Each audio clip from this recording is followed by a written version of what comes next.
Eternals is Marvel's brand new film, and ever since it's come out, it has created quite a bit of controversy. It has now been officially labeled as the worst rated MCU film, which is crazy because Kevin Feige, the producer of Marvel, said that he thought this movie was going to win Best Picture. So, worst rated MCU movie, Best Picture winner. That's a pretty stark contrast. But after hearing all this talk about how horrible it was, how horrible it was, I went into the movie thinking, this might be bad. I might hate this. But after finally watching the movie, I have so many thoughts about this film, and I cannot wait to dive into this movie. So let's go ahead and discuss this film, and discuss the question, does Eternals deserve the hate? Look, I completely understand that this film is different than anything Marvel has ever done before, and it really does feel nothing like an MCU film. And I understand why that would put off a lot of viewers. But for me personally, I really liked this movie. And in my opinion, everything in this film is just beautiful. The direction, beautiful. The acting, beautiful. The other stuff, beautiful. Harry Styles at the end, beautiful. To start, I just really enjoyed all the characters in this film. To me, each one was a standout, and they all had their own quirks that made them interesting. And none of them felt too underdeveloped to the point where I thought it was harmful to the film. And watching how the different Eternals play off the other ones is just a lot of fun. I will say, there was one Eternal that I really didn't like. Her name was Sprite. Not to be confused with the drink. But you may be thinking, Carter, why don't you like Sprite? And I'm glad you asked. It is because she looks like an Artemis Fowl character.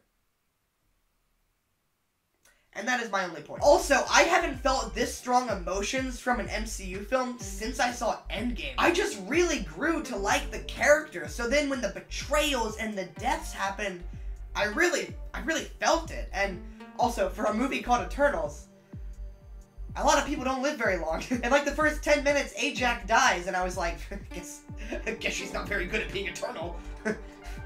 You had one job. Let's also talk about the direction of this film. And actually, I have a funny story to go along with this point. So I saw Eternals in 3D. That's right. I'm cool. But while watching the film, something went wrong in the projectors, and it made the screen blurry for about the first 10 minutes. And you know, before I went into the film, I had heard Kevin Feige talk about how this movie, Eternals, is so stylistic. So I was watching this film for the first 10 minutes thinking, interesting stylistic choice from Chloe Zhao, making the entire film blurry. I would not have thought of that. It is always so much fun, though, when, like, something at a theater goes wrong, because as we're just watching the movie and it's all blurry, you just watch everyone in the theater going... But speaking of 3D, I don't know what that was. I usually would never say this, but I actually recommend you see this film in 3D. I know that's kind of weird, but I honestly found this film so immersive in 3D. It was the best 3D experience I've ever had in a theater before, hands down. And it was just honestly so immersive, especially when I got to see Harry Styles' muscles in 3D. Heyo. Also, the world building in this film is next level. Like, Shrek would be impressed by the amount of layers this adds to the MCU. And how they tied the Eternals into classic literature and story and myths, and also present-day history like World War II and other history things, was just so creative. And all the groundwork they laid about the celestial mythology, I just thought was so expertly illustrated. And I know that some people thought that was way too much. In fact, some of you watching may think me saying celestial mythology is already too much. And if you're like that, I understand. I have heard people say that there's just too much in this film. And much like that one Eternal who makes that gross fermented spit tea, they couldn't digest it. But in my opinion, I just thought it was very nicely done and actually very easy to follow. I found the fermented spit of this film very drinkable. Also, while there aren't many action scenes in this film, when they happen, they are stellar. I think this is some of my favorite epic battles I've seen in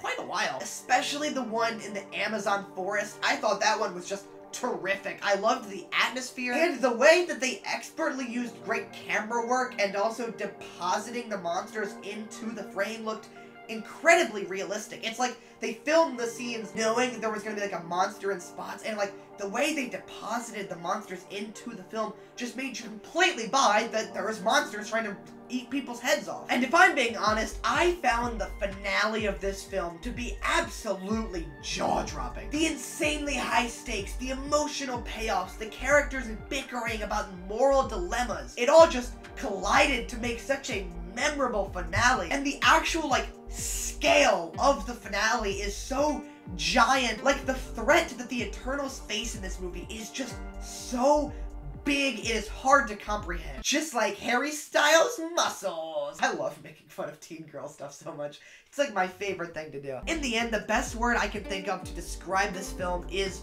bold. It's bold in its ambition. It's bold in its story. It's bold in its character. It's bold in every way. And after watching this film, I just have to say that I don't think Eternals deserves this hate at all. In fact, I really wish this movie was getting praised more for all that it accomplishes. I understand this movie is different, weird, and very complex. I remember when I said the word celestial mythology, that's a big word, that's 2 big words. But I think the story it tells is super fascinating, and I thought it told it well, gosh darn it. Eternals may not be everyone's favorite MCU film. It's not even mine. But I think rating it and throwing it away as the worst Marvel movie is far from the truth. And I hope that in time, this film becomes more appreciated for all that it accomplished, being so creative, different, and bold. Anyways, thank you guys so much for watching this video to the end. Man, that means a lot to me. And if you enjoyed this video, there's a playlist on screen right now that has a bunch more movie reviews with more of my dumb sense of humor. And also, if you have really enjoyed, there's also a subscribe button on screen. Click subscribe, and then click all notifications so you can see my next video where I begin a journey down a path that I really hate that I'm going to go down. That sounded a bit ominous, but anyways, if you want to see that video, go ahead and subscribe. But I will see you guys in the next video. Bye. Geez, this outro is going on for an eternity. I should have said that in the video.